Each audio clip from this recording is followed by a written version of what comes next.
غسل کا طریقہ آڈیو میں قرآن حکیم میں ہے، ان اللہ یحب التوابین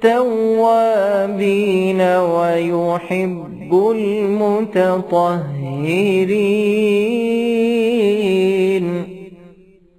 بے شک اللہ توبہ کرنے والوں اور پاک و صاف رہنے والوں کو دوست رکھتا ہے۔ اسلام نے ہمیں پاک و صاف ہونے اور گندگی دور کرنے کے لیے 3 طریقے بتلائے ہیں۔ نمبر 1 وضو، نمبر 2 غسل، اور نمبر 3 تیمم۔ پاکی اور صفائی کے بیان میں ہم آپ سے سب سے پہلے غسل کرنے کا طریقہ بیان کرتے ہیں۔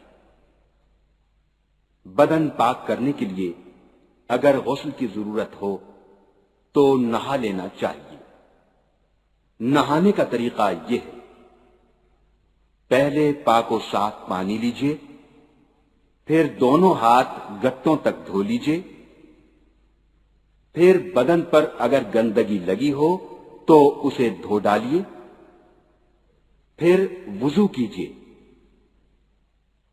پھر تمام بدن کو تھوڑا پانی ڈال کر ہاتھ سے ملیے، اور پھر سارے بدن پر 3 مرتبہ پانی ڈالیے۔